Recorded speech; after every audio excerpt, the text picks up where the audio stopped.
इसी गराज में नीले ट्रक का पता चलेगा।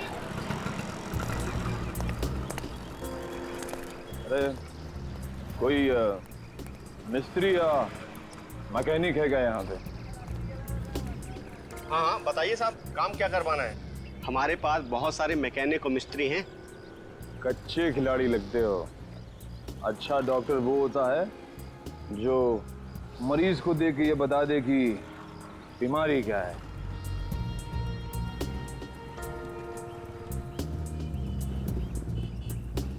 दिख रहा है साहब, लगता है किसी को उड़ाकर आए हैं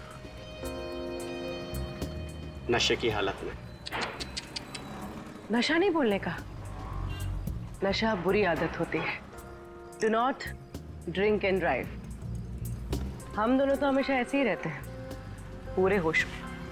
अब अगर कोई हमारी कार के आगे आ जाए तो हमारी कार क्या करेगी बेचारी, है ना? हाँ ये बात तो है साहब। बताइए हमें करना क्या है? देखो, हमारी इस गाड़ी का हुलिया बदल दो। किसी को नहीं पता चलना चाहिए कि आज से पहले ऐसी कार थी, बस।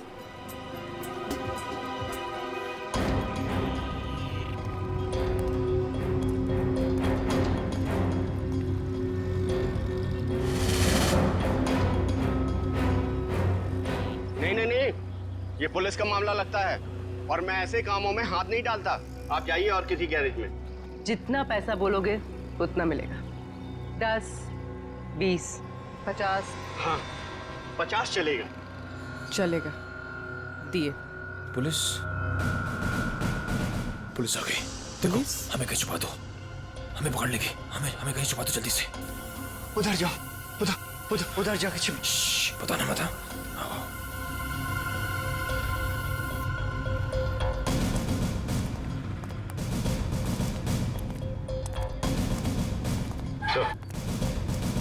ये रही गाड़ी।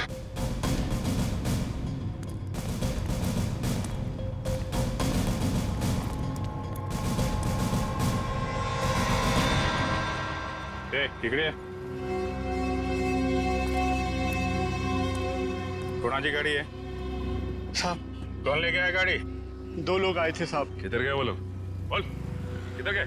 साहब गाड़ी को फुल सर्विसिंग करने के लिए छोड़कर चले गए साहब। वो दोबारा आएगा जी साहब। तो हम लोगों को बताने का। जी साहब। बोलेगा तो नहीं ना? नहीं साहब। चल, ये तो हमें।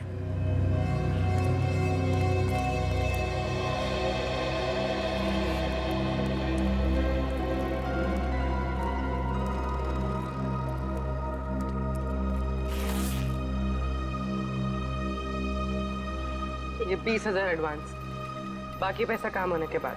एक मिनट। हम ये कैसे मान लें कि आप एक दिन में ये गाड़ी पूरी की पूरी ठीक कर देंगे? अरे साहब ये गाड़ी तो छोड़िए, मैंने रातों रात में पूरे ट्रक का हुलिया बदल दिया था। देखो, माना कि हम लोग थोड़े ठीक नहीं हैं, इसका मतलब ये नहीं कि तुम कुछ भी झूठ बोल दो हम मान लेंगे। अरे मैम 3 महीने पहले की बात है, हमारे यहाँ एक नीले रंग का ट्रक आया था और हमने उसे रातों रात लाल कब कर दिया हमें बिल्कुल पता भी नहीं चला। लगता है उसने भी उड़ाया था किसी आदमी को।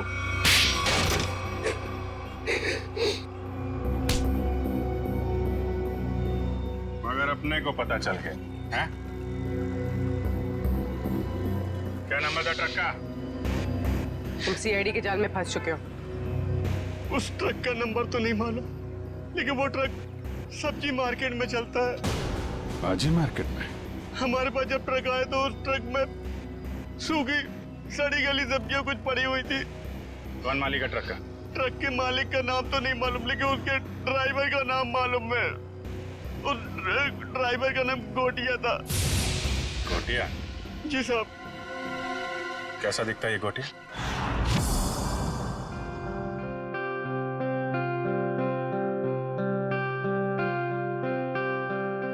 $500 करोड़ की प्रॉपर्टी है बंटी की, 500 करोड़ की। लेकिन एक बात अच्छी है कि उसकी जान को किसी से खतरा नहीं है। हाँ सर, बंटी की जिंदा रहते ही उसकी ये प्रॉपर्टी किसी के काम आ सकती है जो खुद को उसका रिश्तेदार साबित कर पाएगा। हाँ, नहीं तो सारी प्रॉपर्टी चैरिटी में चली जाएगी। सर आज भी बंटी का एक रिश्तेदार मिलने आने वाला है ना उससे। सम्राट, 500 करोड़ की प्रॉपर्टी के लालच में सब पैदा होते हैं, मामा, मासी, चाचा, बुआ, सब लोग। मगर हम लोग हैं ना, एक एक रिश्तेदार की अच्छी तरह से जांच करेंगे। हाँ। कहाँ है मेरा बच्चा, मेरा बंटी, मेरे जिगर का टुकड़ा? कौन है आप? मामा, सम्राट मामा। ओ, मामा, 2 माँ, 1 मामा, दुगनी ममता। अब मेरा बच्चा कहाँ है, मेरे जिगर का टुकड़ा? मिलवाते हैं। तो सब्र करना। दे। अच्छा, आइए माँ जी, आइए।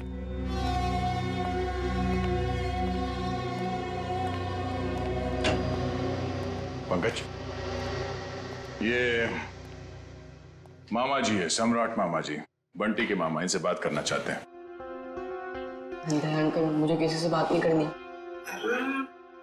किसी नहीं हूँ मेरा बच्चा, मैं मामा हूँ तेरा मामा। तू भांजा है मेरा। अब जब छोटा था ना तो पीठ पे बिठा के तुझे घुमाता था और तू बोलता था चमलात मामा, चमलात मामा। अपने चमलात मामा को भूल गया मेरा बच्चा। पता है अंकल। बेटा, एसीपी साहब ने कहा है, बात कर लो इनसे, घबराओ मत। भाई साहब आप बैठ जाइए। हाँ? जी। पंकज,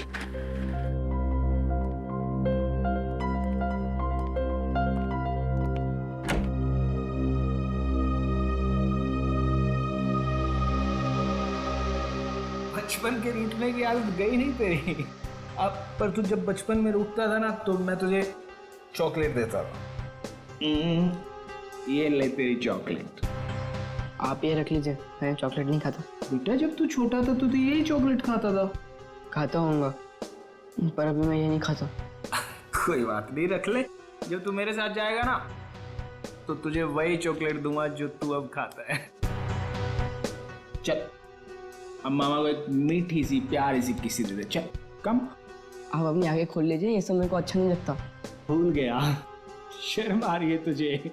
कोई बात नहीं, मैं सब याद दिलवा दूंगा। जब तू बचपन में मुझे ऐसे किसी नहीं देता था ना तो मामा ऐसे पकड़ के किसी ले लेते थे। Please please. दया, लगता है बंटी खुश नहीं है इस सम्राट मामा से मिलकर। तो वैसे भी टाइम हो गया है, इसे भगाते हैं। मैं नहीं आपका भांजा, कोई और होगा। सम्राट मामा उठिए। तो साहब मैं बच्चे को कब ले जा सकता? बाकी और भी रिश्तेदार आने वाले हैं, वो भी दावा कर रहे हैं बंटी के रिश्तेदार होने का। उन सब की जांच करने के बाद हम आपको बता देंगे, ठीक है? सब नकली है साहब, मैं असली मामा हूँ। आप अच्छे से तसल्ली कर लीजिए साहब। बिल्कुल मामा जी, एक बार तसल्ली हो जाए तो आपको खबर कर देंगे, ठीक है? ठीक है मेरा बच्चा, चिंता मत कर, जल्दी आएगा मामा लेने।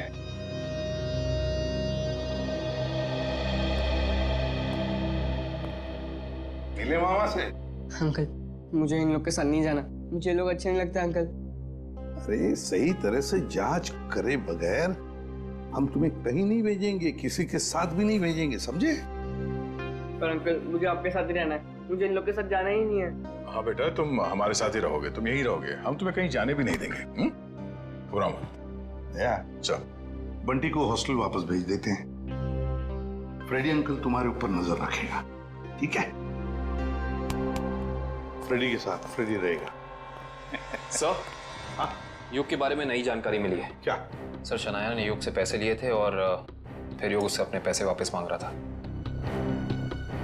शनाया ने युग से पैसे लिए थे और युग पैसे वापस मांग रहा था। हाँ सर, और सर उसने उसके घर उसको धमकाने के लिए गुंडे भी भेजे। दया, सर, शनाया का हाथ हो सकता है युग के खून में। हाँ साउंड के बोल। ठीक है, अभी आते हैं। Bullseye, bullseye. अबे बुलसाई के बच्चे, बॉडी एग्जामिन करने के बगैर तू डार्ट्स खेल रहा है? हाँ, क्योंकि डार्ट के ही खेल खेल में किसी ने इस बेचारे को मार दिया। क्या? खेल खेल में मार दिया? क्या मतलब है डॉक्टर साहब? मैं समझाता हूँ। मतलब मैं बताता हूँ। ये देखो बॉस, ये युग के घुटने के ऊपर ये जहरीले डार्ट का निशान, और ये डार्ट किसी ने बंदूक की गोली की तरह से मारा है, चाकू की तरह घोंपा नहीं है। यार तू इतने यकीन से कैसे कह सकता है ये डार्ट है? क्योंकि मैंने इस जख्म को अच्छी तरह से चेक किया है। मैं बताता हूं कैसे कह सकता हूं। आप ये देखो बस, ये युग के घुटने के ऊपर ये घाव देखो, और से देखो ये घाव एकदम सीधा है, 180 डिग्री की रेखा में एकदम सीधा। अगर ये डार्ट चाकू की तरह घोंपा गया होता तो इतना सीधा नहीं बन सकता था। तो जैसे कि ये डार्ट यहाँ पैर पे घुटने के ऊपर मारा गया है, इसका मतलब है कि किसी ने निशाना नीचे से लगाया है। सर उस पार्टी में इतने सारे लोग थे और किसी ने खूनी को देखा कैसे नहीं? तो ये भी हो सकता है दया कि खूनी ने छुप कर डार्ट चलाया, या फिर कोई डार्ट चलाने वाला ट्रिगर मैकेनिज्म ऐसी जगह पे फिट किया हो जो जगह ऊंचाई में कम हो। मगर सर ये मैकेनिज्म कहाँ पे लगाया होगा और कैसे लगाया होगा? वही तो पता लगाना है ना फ्रेडी, वही तो पता लगाना है। लेकिन एक बात पक्की है कि युग को पार्टी में बुलाकर खूनी ने उसका पूरा फायदा उठा लिया। सर कहीं इस सब के पीछे शनाया तो नहीं? हो सकता है सर, शनाया के पास युग को मारने की वजह भी है। उसने बहुत सारे पैसे कर्जे में लिए थे उससे और वो पैसे लौटा नहीं पा रही है। शनाया? हाँ हो सकता है शनाया ने युग को पार्टी में बुला लिया, उसको खत्म कर डाला, सारे पैसे हड़प कर लिए। ना रहेगा बांस ना बजेगी बांसुरी।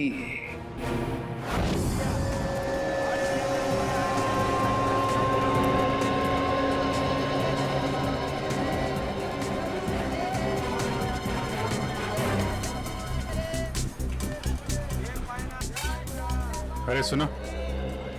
अरे भैया इधर आइए, आपको एकदम सस्ती भाजी दूंगा। अरे यार नहीं, सब्जी नहीं चाहिए, सुनो तो। भाई साहब हम समझ गए, आपको एकदम ताजी भाजी देंगे हम। नहीं आप जरा ये देखो, इसको जानते हैं आप? ये तो गोटिया है, लाल ट्रक चलाता था। हाँ यही, पहले नीली ट्रक चलाता था। हाँ हाँ, लेकिन अभी आप उनसे मिल नहीं सकते। क्यों? गोटिया मर चुका है। क्या? गोटिया मर गया? ये कैसे हुआ? अब वो शराब, कच्ची शराब पीता था, उसी से उसकी जान चली गई। गोटिया मर गया? ये हुआ कब?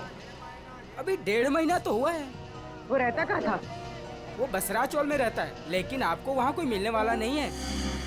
क्यों? उसके घर में कोई रहता नहीं है क्या? नहीं सब रहते हैं, लेकिन उसकी बीवी है ना, भाजी की दुकान लगाती है। सब्जी की दुकान कहाँ लगाती है वो?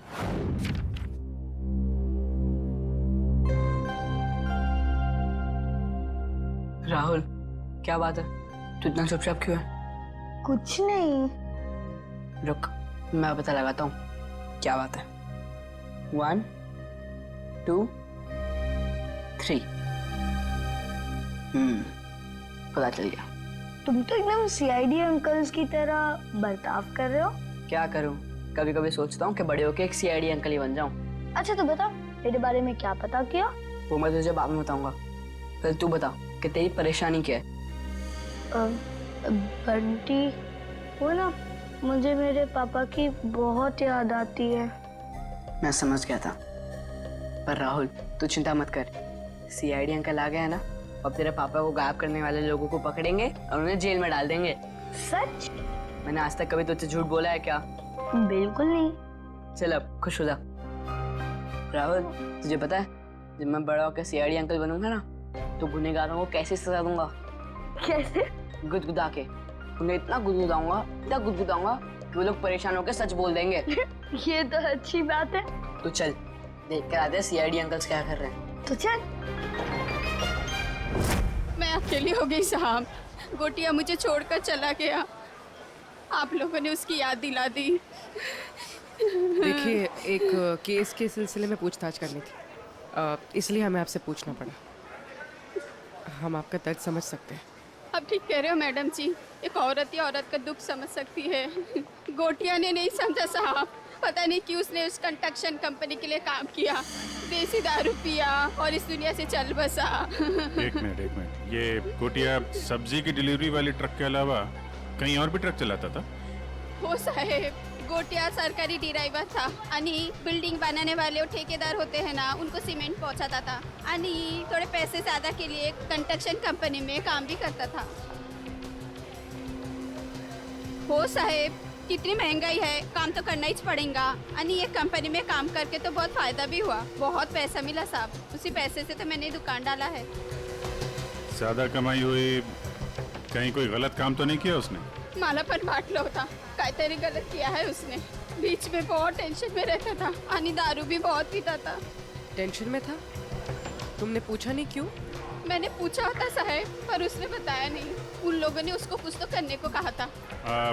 कौन सी कंपनी के लिए काम कर रहा था? मला माहिती नहीं साहब, मैं पेपर देती है, तुम ही देख लो। ये है साहब, shine brick construction company private limited, Pune. Sir इसी कंपनी में तो विशाल भी काम करता था। अच्छा, वो छाता यहाँ पे रखा गया था जिस पे डार्ट लगा हुआ था, यहाँ पे।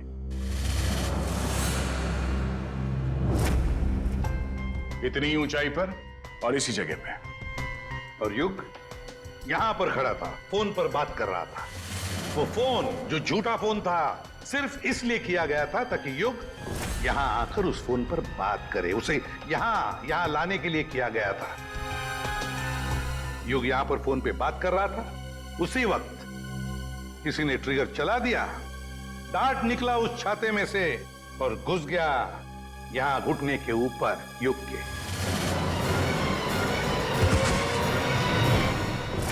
और वो आदमी जिसके हाथ में इस डार्ट का ट्रिगर था, वो इसी पार्टी में मौजूद था।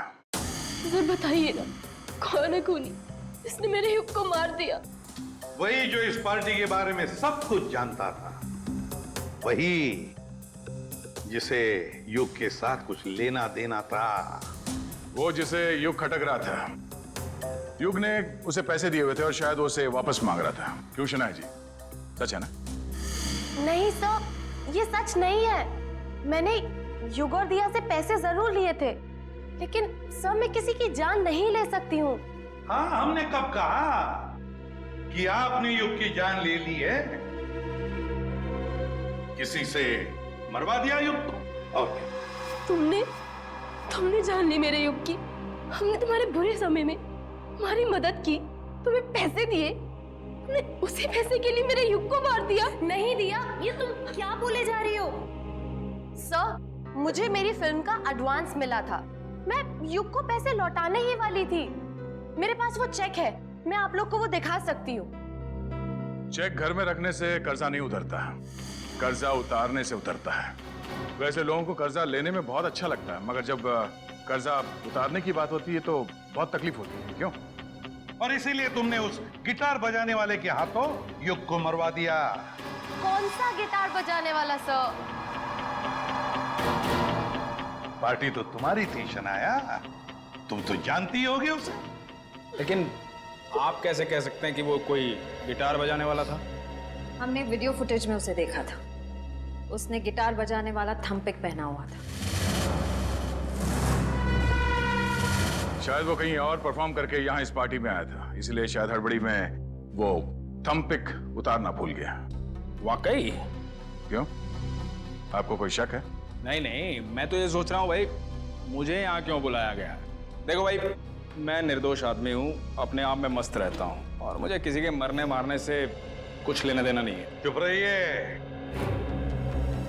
वो तो फैसला हम करेंगे कि कौन खूनी है और कौन नहीं, समझे?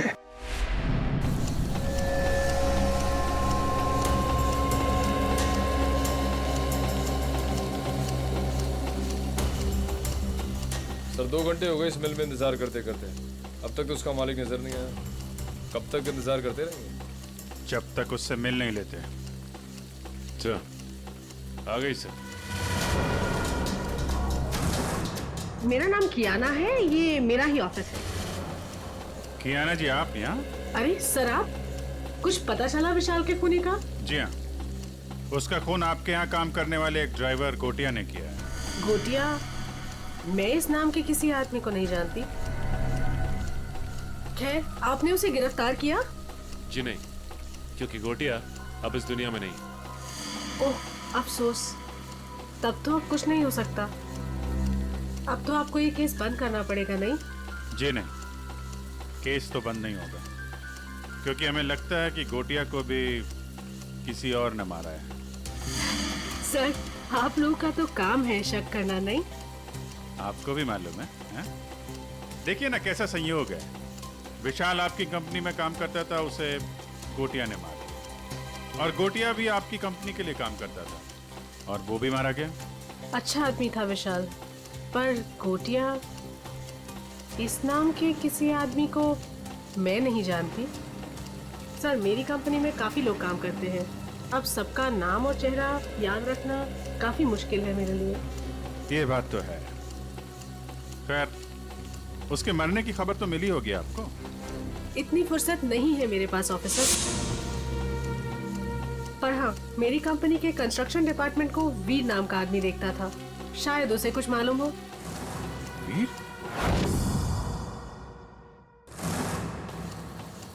कियाना जी, इस वीर को बुलाएंगे आप?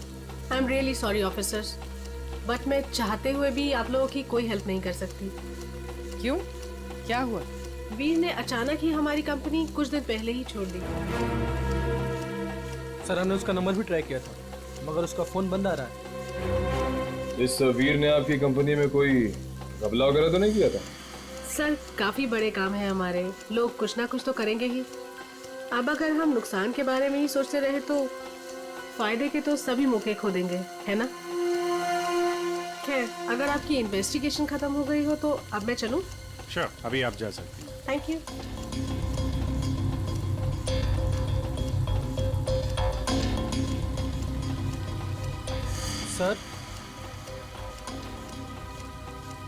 सर, एक जरूरी बात बतानी है आपको।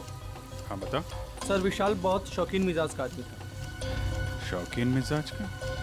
क्या क्या क्या करता था वो?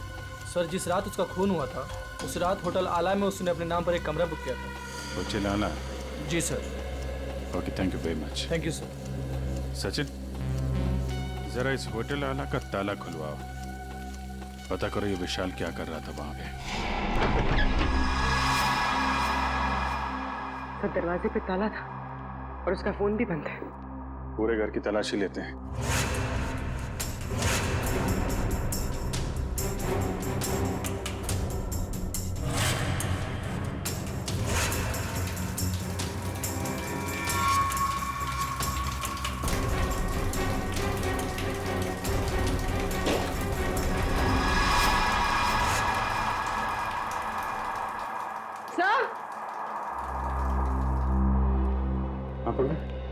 तो घर में सूटकेस वगैरह कुछ मिला नहीं था, लगता है पूरी तैयारी के साथ भाग गया। लगता है आपको ये युग का खून किसने किया होगा? बताता हूँ पंकज, बताता हूँ। अरे थोड़ा इंतजार करो, बड़ा फैसला सुनाने के लिए बड़े दिमाग की जरूरत पड़ती है, कुछ खास तरीके का तुक्का इस्तेमाल करना पड़ता है। मैं वो तुक्का अपने बड़े दिमाग से निकाल रहा हूँ। बड़ा दिमाग? अच्छा सर, ये बड़ा दिमाग हम सबके पास होता है कि सिर्फ आप ही के पास है? अरे सबके पास होता है, मगर सबको पता नहीं चलता। कुछ लोगों का बड़ा दिमाग बचपन में ही खुल जाता है, जैसे कि एसीपी साहब का, मेरा, अभिजीत सर का, दया सर का। कुछ लोगों का बड़ा दिमाग बुढ़ापे तक नहीं खुलता। मगर सर, ये बड़ा दिमाग क्या है, मेरी तो समझ में ही नहीं आया। तू चिंता मत कर पंकज, कुछ लोगों का बड़ा दिमाग शादी के बाद भी खुलता है। ओह, तो मुझे शादी कर लेनी चाहिए, मगर किसके साथ? अरे यार, ऐसी छोटी मोटी बातों पे डिस्कस मत कर, पहले हमें खूनी को पकड़ना है। चलो खूनी को पकड़ना।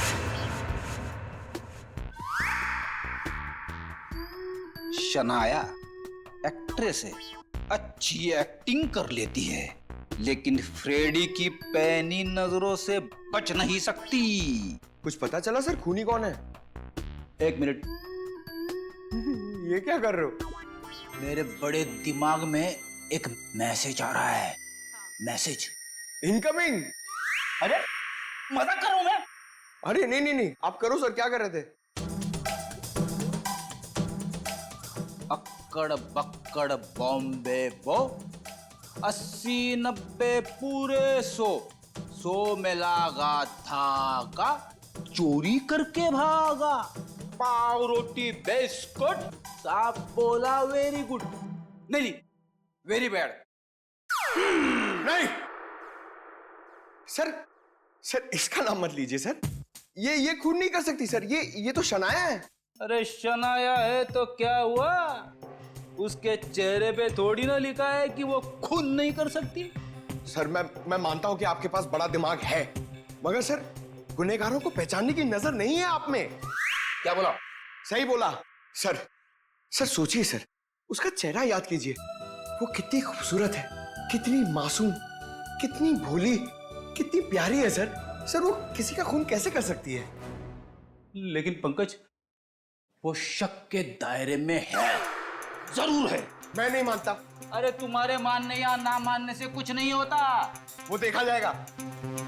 मगर अगर शनाया को कुछ हो गया तो पंकज का क्या होगा?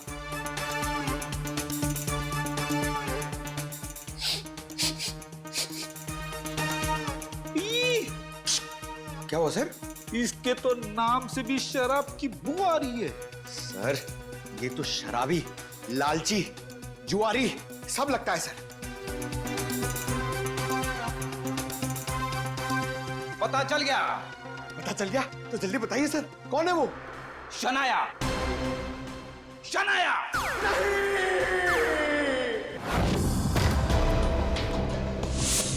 टोनी, टोनी,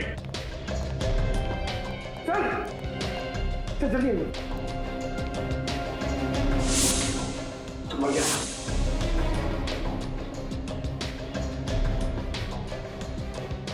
ये तो ठीक वैसे ही डांट है जैसे युग को लगा था। मारा कहां से होगा? तो खूनी अंदर आया कहां से? सर सारा सामान भी बिखरा हुआ है, शायद इसकी किसी के साथ हाथापाई हुई है। हो सकता है। ढूंढो, देखो कुछ मिलता है क्या?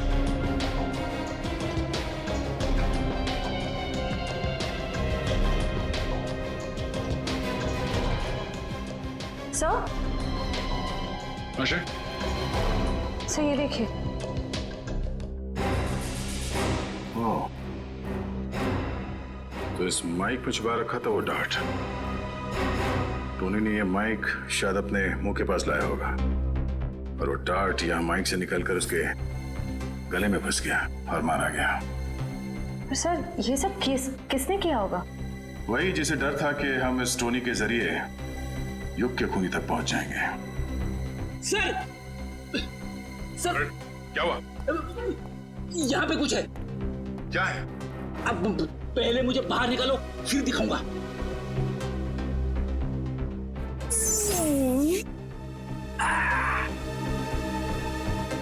ये देखिए सर।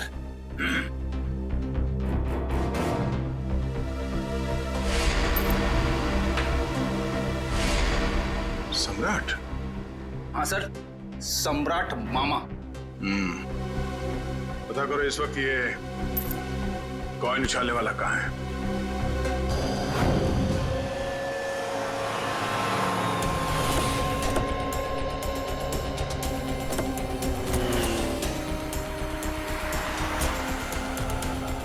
एक बात समझ में नहीं आ रही, विशाल जैसा मिडिल क्लास आदमी अपने ही शहर के इतने महंगे होटल में क्यों रुकेगा? सर इतने महंगे होटल का खर्चा कैसे उठाया होगा इसने? लगता है विशाल जरूर कुछ गलत काम कर रहा था, जिसकी वजह से इसका खून हो गया। कहाँ पे है? सर रिसेप्शन पे सर। यहाँ क्या कर रहे हो तुम? हैं? ये चोट कैसे लगी तुम्हें? कोई मेरी जान के पीछे पड़ा है सर। बड़ी मुश्किल से जान बचाकर पहुंचाओ, प्लीज प्लीज मुझे बचा लीजिए। देखिए हम लोग सीआईडी से हैं। तकरीबन 3 महीने पहले विशाल का खून हो चुका है, इसलिए पर हमें शक है कि कोई उसके पीछे पड़ा हुआ था, इसलिए उसकी सारी जानकारी बहुत जरूरी है।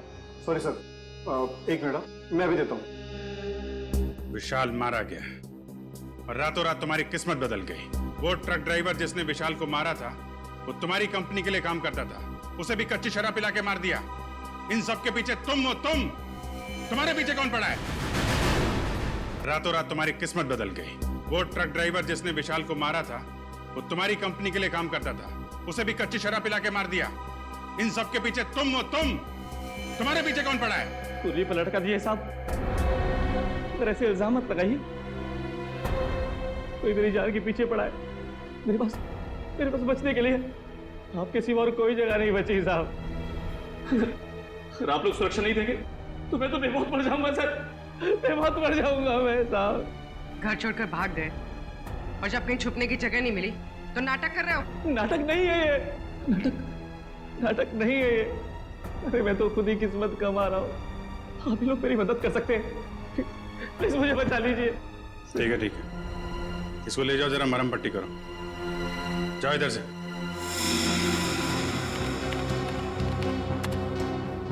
सर ये रहा।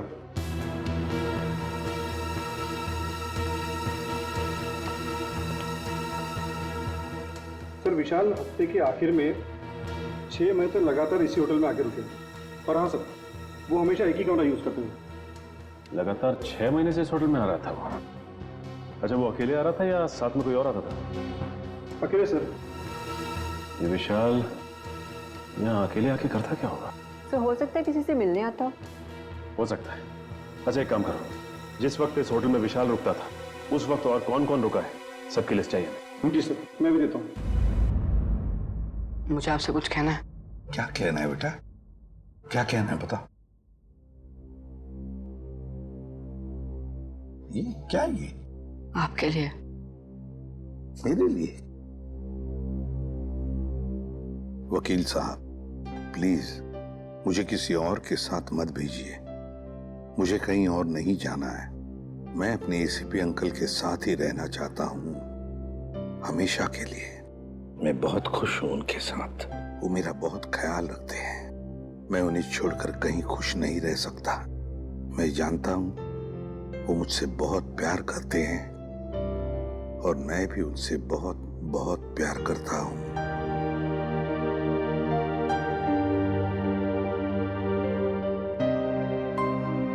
क्या है ये बेटा? हाँ अंकल, मैं आप ही के साथ रहना चाहता हूँ।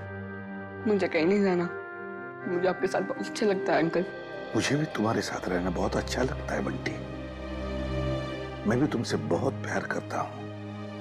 लेकिन बेटा, हमारे देश के कोई कायदे कानून होते हैं, उन्हें मानना पड़ता है।